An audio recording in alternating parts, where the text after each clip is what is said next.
horse is a horse, of course, and no one can talk to a horse, of course. That is, of course, unless the horse is the famous Mr. Ed. What do you mean horses can't own savings bonds? What are they, animals? You listen to me, fella. Take it easy, Ed. The nerve of that guy. If you look at photographs of people attending demonstrations between 1961 and 1964, you'll notice something interesting. Most of the people attending those demonstrations are wearing suits and dresses.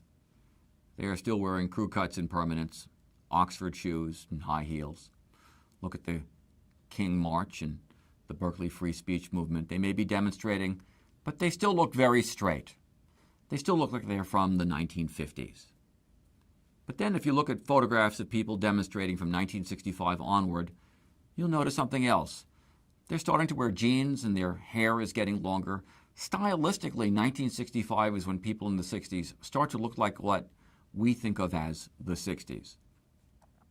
And it was in 1965 that the 60s began to become more complicated, that the idealism of the Mississippi Summer and the free speech movement gave way to more complicated times. The first sign of that was the 1965 uprising in Watts.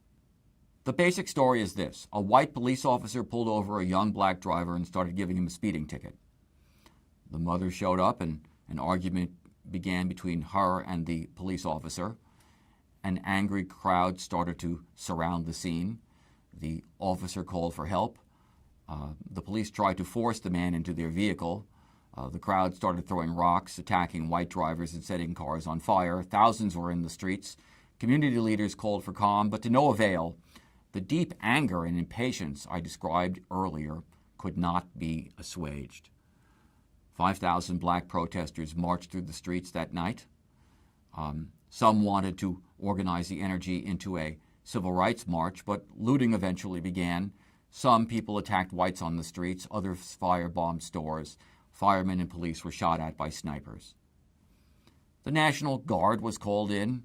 15,000 troops confronted crowds shouting, "Burn, baby, burn." Troops now fired without discretion. After 6 days, calm was restored, but 4,000 people had been arrested, 900 people had been injured, 30 people were dead, 30 million worth of property destroyed. Many civil rights sympathizers were embarrassed and even baffled by what had happened at Watts. They experienced the Watts explosion as an extremely undisciplined free-for-all that had no real political objective.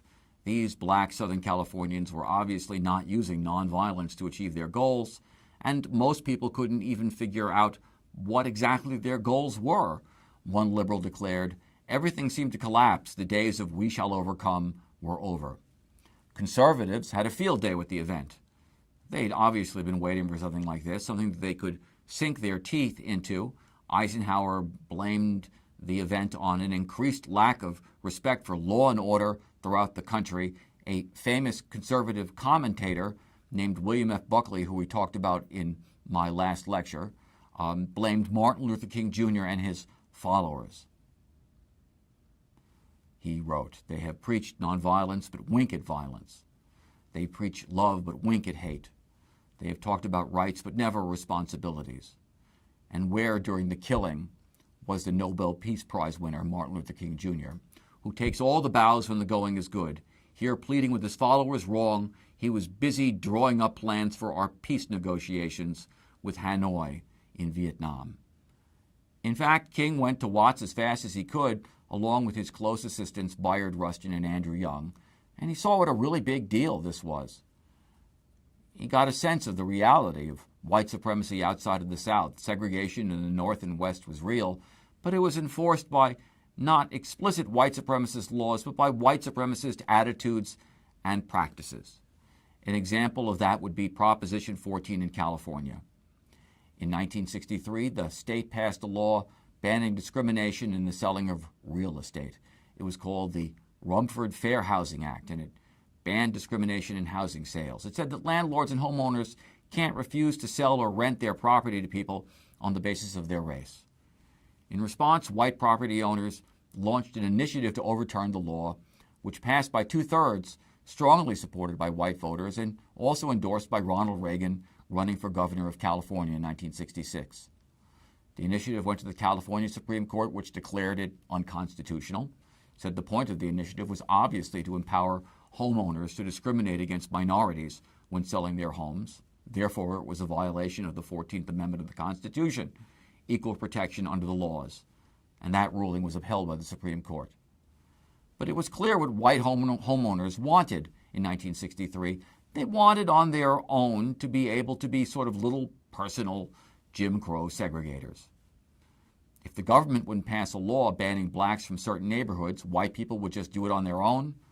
That's what King was up against now. President Johnson sent out two of his people to investigate the situation in Watts. One was white, the other was Roger Wilkins, black assistant attorney general, and the two men drove it to Watts, and sure enough, a police officer pulled them over, and Wilkins later described the incident. One of the cops pulled Wilkins, the assistant attorney general, from the car, stuck a pistol in his stomach, and asked, quote, why he was riding with a white person. The police officer used the N-word to describe him. Wilkins was about to lose it when the other policeman, having checked his ID, declared, well, we've made a hell of a mistake. The White House commissioned a study to look into the Watts uprising. It depicted a country in danger of being torn apart by racial antagonism. It said our nation is moving towards two societies, one black, one white, separate and unequal. But what to do about this? King had so far no strategy for the people who lived in Watts, people who could vote, but who were politically and socially contained. What was the strategy for these people? Would nonviolence work as it did in the South? Should the civil rights movement continue to work in the South at all, or now concentrate in northern and western cities? And so it was 1965, and SDS students were also debating what to do next. Then, in a sense, their direction got decided for them by Lyndon Johnson. In May of 1965, the president informed the public that the war in Southeast Asia was, quote, guided by North Vietnam and spurred by Communist China. Its goal is to conquer the South, South Vietnam, to defeat America, and to extend the Asiatic dominion of communism. Tonight, Johnson continued, Americans and Asians are dying for a world where each people may choose its own path to change. This is the principle for which our ancestors fought in the valleys of Pennsylvania. It is the principle for which our sons fight in Vietnam. Now, in fact, as some of you may know, China and Vietnam had a long history of conflict, and after the U.S. left, they would have another war. And, as you know, some of the principles for which our ancestors fought in Pennsylvania were the same ones for which Vietnamese had fought the French, who were backed by the U.S. In fact, the Vietnamese used the Declaration of Independence of the United States to outline their struggle against colonial France. But Johnson's speech was a big hit. Time magazine loved it. An editorial said, to surrender the Pacific to China now makes no more sense than surrendering it to Imperial Japan in 1941. And Johnson announced in July that he was upping the number of U.S. troops in Vietnam to 125,000. Actually, he had authorized a higher escalation to 200,000 and had given his General William Westmoreland authority to conduct independent combat missions, not just to support the South Vietnamese, but to actually fight the war. And the public supported Johnson. The war was a popular war in 1965. Life magazine declared, and I quote, it's wiser and takes less bloodshed to stop a bid for world tyranny early rather than late. It is also wise as well as moral to fulfill a promise to defend a victim of attack. The war was being framed as a struggle for freedom, as in Korea and World War II. It was time for the sons of men who had fought in those wars to step forward again, and they did. Enlistments increased 70%, doubled in the Marine Corps. But there was also considerable ambivalence among some policymakers and academics. Older, experienced critics of U.S. foreign policy, like Hans Morgenthau, knew that Ho Chi Minh was going to win the war and wanted the U.S. to establish an alliance with him, like that of Marshal Tito in Yugoslavia, who was a communist but was creating a kind of an independent communist trajectory for his country. Dozens of politicians privately advised that Ho Chi Minh was more interested in ending foreign domination than in establishing a world communist order, and they warned against another Korean War. Some protested that the United States was in a war, and Congress had never really actually declared war. Another member of the State Department, George Ball, told Johnson that in a few years, if he kept doing what he was doing, the U.S. would have 300,000 American troops in Vietnam. Lyndon Johnson laughed. He said, "George, you're crazier than hell. That's just not going to happen." In fact, by 1968, the United States had 500,000 troops in Vietnam. But these warnings were few and far between. Most Americans still supported the war in 1965, and this emboldened Johnson to expand the military draft rather than rely on older reservists. In July, he doubled the draft. In winter, he doubled it yet again. And once he opened the draft, expanded it, he opened the possibility of people resisting the draft. College students were exempt from the draft, but not if they were flunking out of school. As Johnson began running out of volunteers for the military, he began putting more and more pressure on colleges to send him lists of their flunkouts or near flunkouts for drafting purposes. This made the war increasingly unpopular among middle-class voters. About 400 picketers showed up at the draft center in New York City on Whitehall Street. They put their draft cards in a burning pot and burned them. Some had applied for duplicate draft cards. One boasted to a reporter that he had burned 10. Americans were outraged, called them, quote, filthy buzzards. One newspaper called them sleazy beatniks. Congress instantly passed a law making the destruction of selective service draft documents punishable by 5 years in prison. Not only that, but college students who had showed up at anti-war rallies had their student draft deferments revoked. The head of the selective service, the draft service, was a man named Louis Hershey, America's only 4-star general who had never actually seen combat. Quote, he said, "I'm one of those old-fashioned fathers who never let pity interfere with a spanking." The press heartily approved. Newsweek magazine declared that, quote, "no government can condone this kind of defiance and still govern." But skepticism and then outright protest continued and grew. In New York, a former Freedom Summer volunteer, Norma Becker, helped organize the Fifth Avenue Peace Parade Committee, and immediately New York held biannual demonstrations against the war.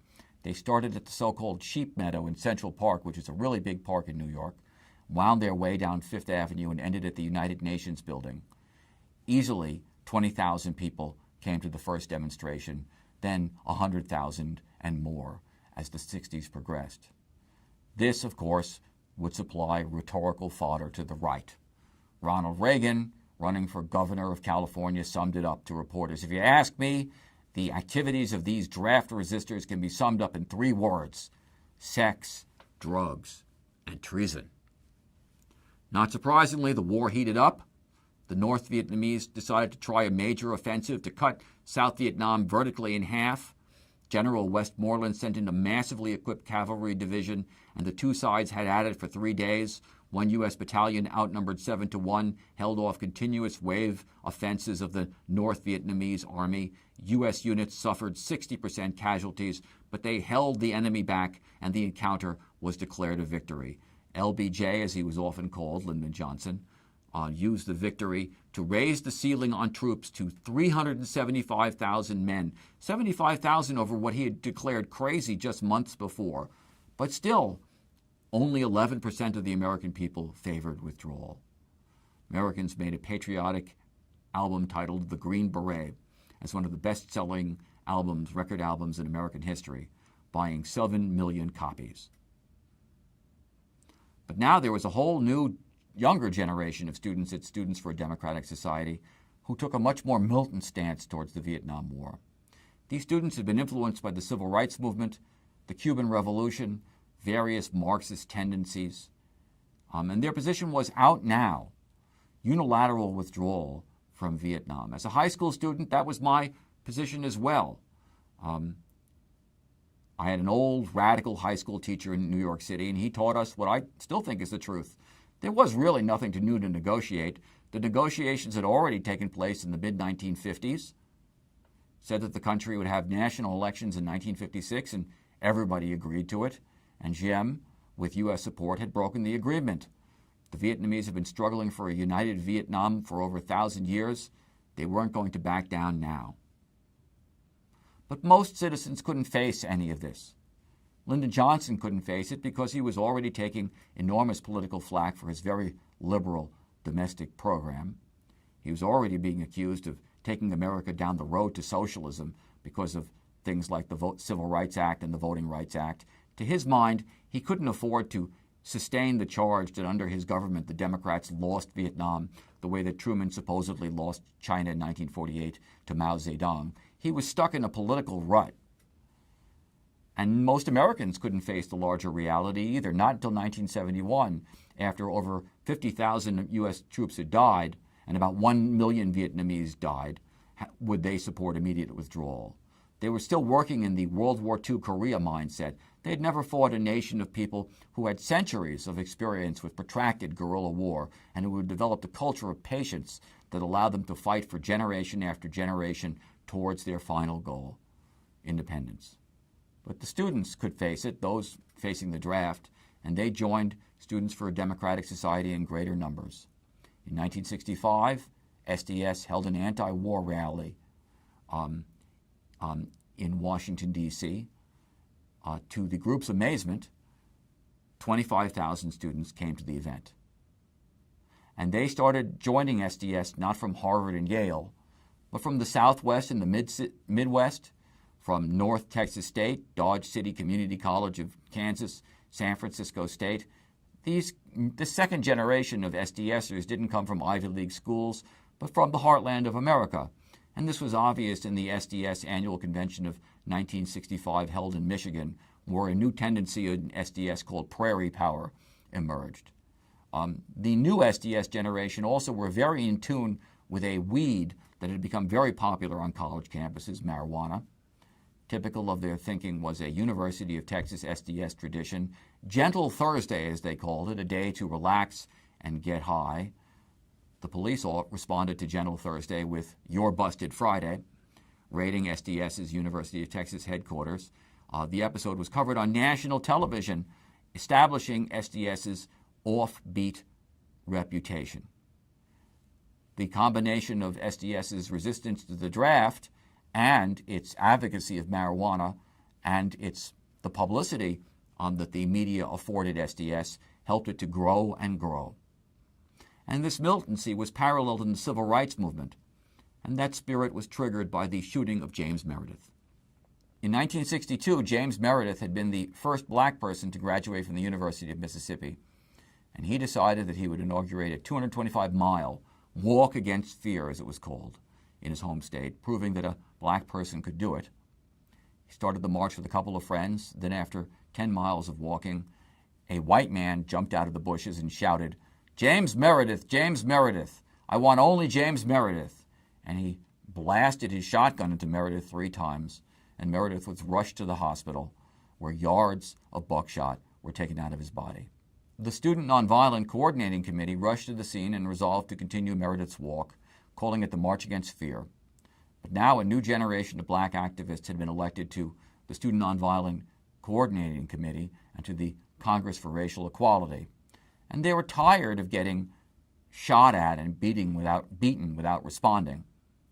One of their leaders, Stokely Carmichael, declared that, I knew I could never be hit again without hitting back.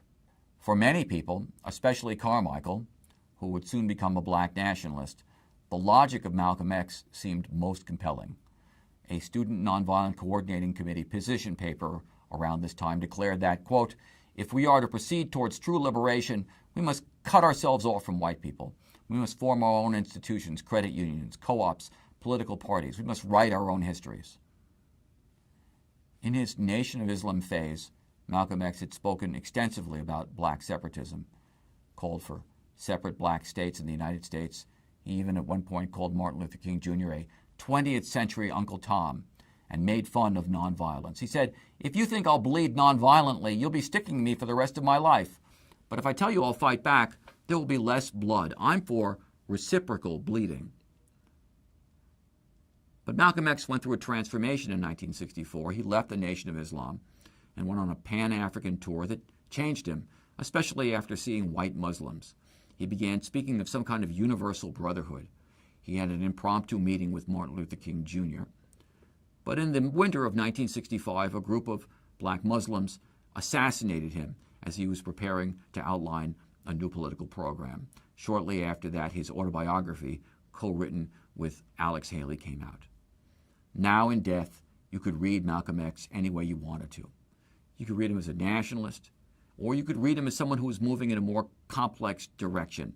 Like Kennedy, Malcolm became more powerful in some ways as a martyr than he had been as an activist. And the reading of young black activists was now a message of separatism and militancy. CORE and Student Nonviolent Coordinating Committee activists arrived in Memphis to carry on Meredith's March Against Fear, but now they wanted it to be a black activists-only group and to condemn white liberals and even Lyndon Johnson. When the march reached Greenwood, Carmichael went against a police order and pitched his tent near a local black high school, and then he gave a historic speech in response. And he said, "This is the 27th time I've been arrested, and I ain't going to jail no more. The only way we're going to stop them white men from whooping us is to take over. We've been saying freedom for 6 years, and we ain't got nothing. What we're going to start saying now is black power." Black power was an immediate hit as a phrase, although it was, as your book author Eric Foner notes, a highly imprecise idea.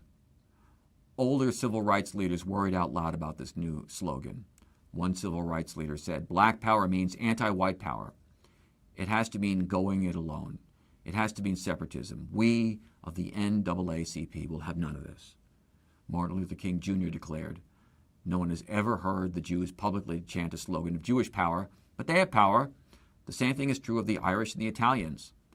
And that was a very nice thing to say. It was very diplomatic, but it wasn't true. In fact, Jews strongly supported a movement called Zionism, which was not only about Jewish power, but Jewish state power.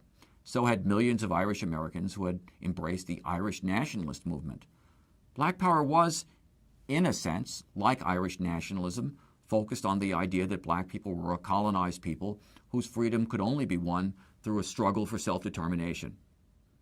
It most famously manifested itself in the emergence of the Black Panther Party across key U.S. cities, the Panthers being a community control-oriented self-defense organization whose members famously wore black leather jackets and sported guns, which so disturbed Ronald Reagan as governor of California that he called for stepped-up gun control laws. That was then.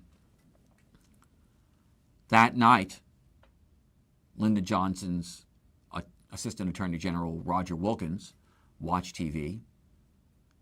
He saw Carmichael chanting Black Power on the evening news, and he joked to his wife, and I quote, "There's a whole lot of white people going to have diarrhea tonight."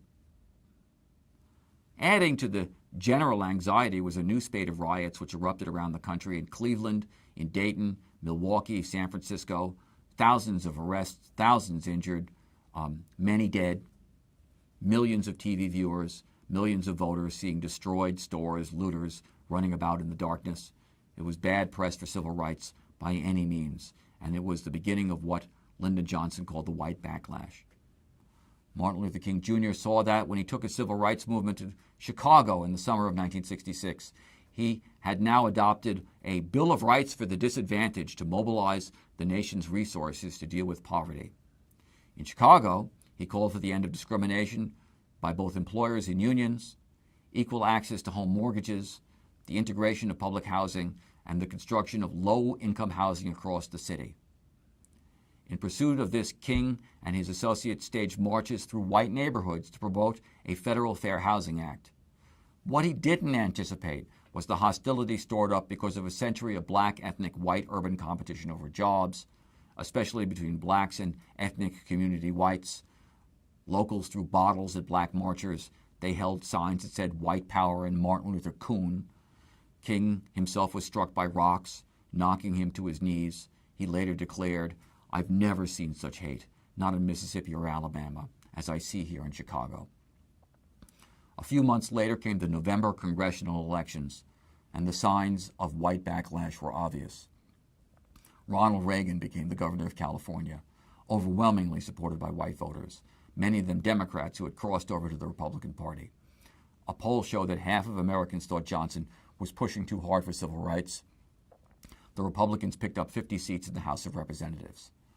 The contradictions over the direction that the black struggle should take was one reason why more activists began to focus on the Vietnam War. There were several obvious connections between the war and civil rights. The war was diverting money that otherwise could have gone to domestic programs. In fact, some Southern politicians supported the war for precisely that reason. In addition, as the historian Gerald Goodwin has noted, African Americans represented around 11% of the civilian population, yet in 1967 they represented 16.3% of all draftees and 23% of all combat troops in Vietnam. In 1965, African Americans accounted for nearly 25% of all combat deaths in Vietnam. Martin Luther King Jr. didn't really want to criticize the Vietnam War. He appreciated what Lyndon Johnson was doing domestically. He didn't really want to get into this, but it was obvious that it was subverting his political agenda. And so in February of 1967, he gave what was probably the most radical speech of his life, his speech entitled Why I Am Against the War in Vietnam, which he gave both at the Ebenezer Baptist Church in Alabama and at Riverside Church in New York City. In my opinion, it was his greatest speech and his most radical speech. King noted that the war was diverting from Lyndon Johnson's poverty programs. Then he pointed out that the war was selectively drafting the nation's poor. He said, and I quote, "Perhaps the more tragic recognition of reality took place when it became clear to me that the war was doing far more than devastating the hopes of the poor at home. It was sending their sons and their brothers and their husbands to fight and die in extraordinarily high proportions relative to the rest of the population. We were taking the young black men who had been crippled by our society and sending them 8,000 miles away to guarantee liberties in Southeast Asia, which they had not found in Southwest Georgia and East Harlem. So we have been repeatedly faced with the cruel irony of watching Negro and white boys on TV screens as they killed and died together for a nation that has been unable to seat them together in the same schools. So we watch them in brutal solidarity, burning the huts of a poor village, but we realize that they would never live on the same block in Detroit. I could not be silent in the face of such cruel manipulation of the poor." King called for the immediate withdrawal of U.S. troops from Vietnam and the recognition that the National Liberation Front in Vietnam had substantial support.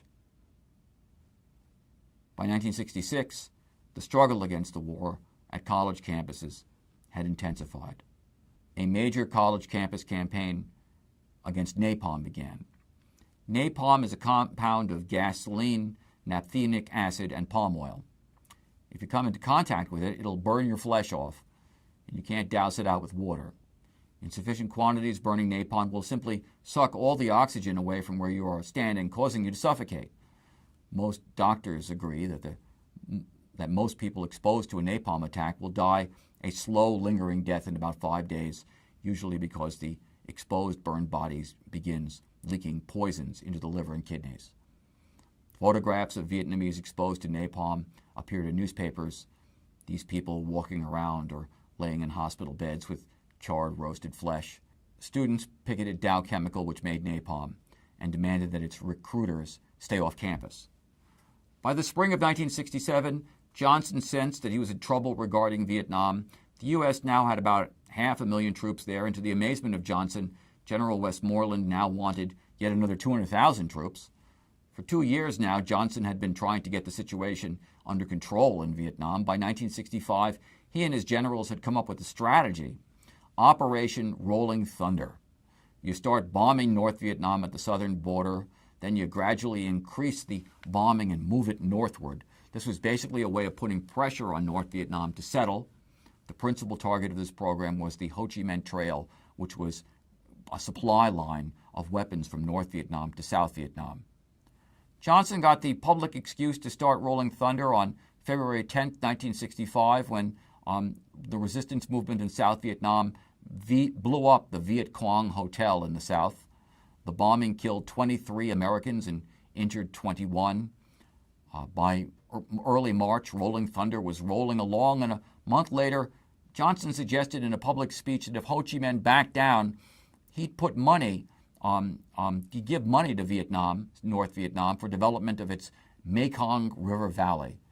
He boasted to an aide after the speech, "Old Ho can't turn that down." But, as I've said before, the dream of a unified Vietnam was a permanent component of Vietnamese culture. No amount of bribery would dissuade this demand. Soon the CIA, the Central Intelligence Agency of the United States, estimated that Ho's forces had the capacity to topple South Vietnam, the Republic of Vietnam as it was called, by the end of the year. General Westmoreland was demanding many more troops to shore the situation up. Only George Ball of the State Department was questioning whether this war would go anyplace. But if South Vietnam fell, the Republicans would heap blame on Johnson for losing Vietnam, like the Democrats supposedly lost China. So the president announced on television that he would give Westmoreland whatever ground troops he needed, said, and I quote, "We cannot be defeated by force of arms. We will stand in Vietnam." Westmoreland had a three-stage strategy for the thousands of new troops Johnson gave him. Hold Vietnam's vital points, especially around American bases. That was the first part. Second, use search and destroy missions to attack enemy bases. Third, retrain the South Vietnamese army to take over the main field of operations, and then gradually withdraw U.S. troops. At first, the U.S. forces engaged in some successful skirmishes, but they quickly discovered that Ho Chi Minh's forces were very good at withdrawing quickly to favorable ground for a prolonged fight.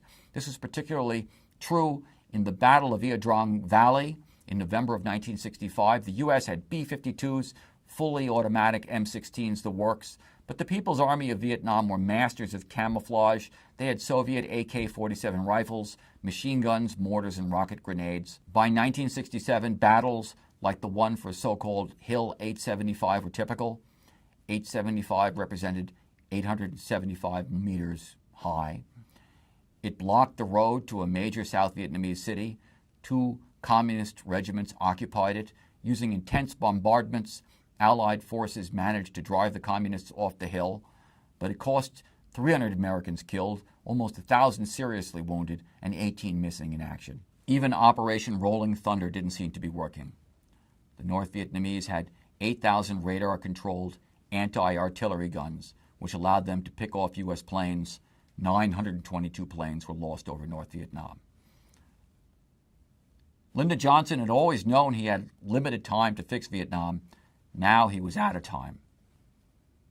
In 1967, July of 1967, a poll, a public opinion poll, found that 71% of citizens supported the war. In August, that dropped to 61%. In October, it slipped to 58%. Yet within this context, a remarkable new cultural movement emerged in the mid-1960s. Since about 1965, they had been gravitating towards the Haight-Ashbury district in San Francisco and the Lower East Side of New York and elsewhere, and they were regarded as extremely new, the hippies, as they were called. But ironically, they fashioned themselves with paraphernalia that was very old. Granny gowns, Victorian suits, the men grew handlebar mustaches right out of the Old West and wore top hats. Take a look at a publicity photo of one of the early hippie bands, the Charlatans, or Jefferson Airplane, or the Grateful Dead. They sort of look like a bunch of clerks for the Illinois Central Railroad in maybe 1875. What's fascinating about early hippie culture is the way it basically skipped back a century in appearance and about 3 decades in music. The Haights' patron saint of music came from Texas. Her name was Janis Joplin. Like Bob Dylan, she hopped back over the 1950s and 40s for inspiration and found it in the 1930s via the voice and persona of Bessie Smith. When she made enough money, she went so far as to buy Bessie Smith a decent burial stone. They lived in communal apartments, they cooked communal food, and they took communal drugs, specifically a drug called lysergic acid diethylamide, or LSD. The drug was discovered in hippie music's favorite ancestral decade, the 1930s. It's created from lysergic acid, which is found in ergo, a fungus that grows on rye and other grains. People who take LSD first experience a high, then a heightened sense of emotion, dilated pupils, then, depending on the dosage, hallucinations and delusions. The hippies were fed by a group of people known as the Diggers. The Diggers traced their ancestry back not 30 years or a century, but back to Renaissance England, an early example of class consciousness among peasants. The original Diggers defied landlords to protect communal landholdings. The modern-day Diggers cooked communal food and dealt with issues like housing for hippies, and they also tried, very unsuccessfully, to prevent the commodification of the hippie movement, the proliferation of psychedelic head shops and tie-dyed T-shirt stands and the like. And on January 14, 1967, the date was set for a human be-in in San Francisco's Golden Gate Park, organized by LSD guru Dr. Timothy Leary. It would be a gathering of the tribes, according to the Diggers, a uniting of political activists and advocates of universal love. One alternative newspaper declared, quote, "In unity, we shall shower the country with waves of ecstasy and purification. Fear will be washed away. Ignorance will be exposed to sunlight. Profits and empire will lie drying on deserted beaches. Violence will be submerged and transmuted in rhythm and dancing." Thousands of people descended upon the park. Free sandwiches were distributed along with lots of LSD, made by LSD guru Augustus Owsley Stanley III, or Owsley as people called him. And this was the introduction to the so-called Summer of Love of 1967, in which literally thousands of people organized open communes, drug-induced love-ins in the park. Hippies established their own businesses, psychedelic clothing stores, grocery stores, paraphernalia stores, etc. A free medical clinic was established in San Francisco that still exists. A free legal assistance office was established, and a job cooperative. Some of the things the hippies did were quite wonderful. They hijacked street buses, announced to the passengers that they were all free, and took them to Diggers' communal meal ceremonies. They organized enormous Indian prayer ceremonies right in the middle of the street, complete with Indian ragas played by sitars. They organized enormous music festivals, such as the Monterey Pop Festival and, of course, the famous Woodstock Festival. But for me, as a 13-year-old kid growing up in one of the big hippie enclaves, the Lower East Side of New York, sometimes the hippies were kind of scary. They slept in the halls and roof and basement of our tenement building. I literally could not walk down any square block without between 5 and 10 individuals asking me for money or kind of demanding that I give them money. And then there were the hard drugs, heroin, STP, methadone, otherwise known as speed. I would see the needles all over the street and the violence. Rape is as common as bullshit on Hate Street, one publication from the period protested. Riots became common at local concerts. I did not experience the counterculture as an unmixed blessing. A culture is only as good as the way it treats its children, and kids want stability in their lives, and there was a limited amount of that stability in this new world. About 75,000 people visited the Haight in 1967, and they went back to the rest of America, and they brought a new wildness and militancy to the Vietnam anti-war movement. At Ohio University, students presented the 99 demands, which in addition to ending the Vietnam War included the legalization of beer on campus. At Oberlin, 100 students kept a Navy recruiter in his car for 4 hours until the police arrived. At Wisconsin, students invaded Dow Chemical headquarters. The police came in swinging billy clubs and shooting tear gas. The students ran out of the building with tearing eyes and bloody heads. The state legislature passed a resolution calling for the university to expel all protesters. One assemblyman called for students to be shot. Sometimes the cross between hippie culture and the anti-war movement produced remarkable moments. This included a 50,000-person attempt to levitate the Pentagon. Demonstrators surrounded the building, the Combined Armed Forces' office building in Washington, D.C., and chanted Om. It didn't work. Around midnight, the going got rough. Paratroopers of the 82nd Division came in and began attacking the demonstrators, cracking heads, punching skulls. At the Oakland Draft Induction Center in Oakland, California, 10,000 people marched. They were brutally attacked by the police, who flailed them with nightsticks and batons. The next day, the protesters tried another tactic. They ran on the streets, pushed cars into the streets, trashed garbage cans and newspaper racks. Distracted, the police couldn't keep control of the demonstrators, who managed to close the Draft Induction Center for 4 hours. One person now put the strategy basically like this, and I quote, "We are engaged in street theater rather than insurrection. Our barricades and shields and Coke bottles, their tear gas and fire hoses and bayonets, function less as real weapons than as stage props. The refrain of our play is that if you need conscription to have an army, you're going to need an army to have conscription. The moral of our play is that you cannot have imperialist war abroad and social peace at home." Lyndon Johnson watched all of this very nervously. He was not so much afraid that radicals would oppose him as he was that middle America would come out against the war. The U.S. national security state started putting pressure on the anti-war movement. The Internal Revenue Service began examining the tax returns of anti-war groups and anti-war magazines. The Federal Bureau of Investigation started sending false letters to the editors of big magazines with all kinds of false information that would sow paranoia in the anti-war movement. The CIA infiltrated dissident groups and tried to disrupt them. And publicly, Lyndon Johnson began lying to the public. He began telling people that the war was going fine. "We're winning the war," one general declared. "Westmoreland has turned defeat into what we believe will be victory. It's only now a matter of will." The nightly news became the source of Pentagon-fed information.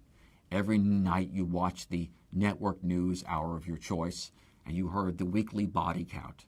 250 Americans dead, 500 South Vietnamese dead, 2,500 communists dead. It was meaningless because it didn't really reveal what was going on. The enemy was willing to sacrifice many more people than we were.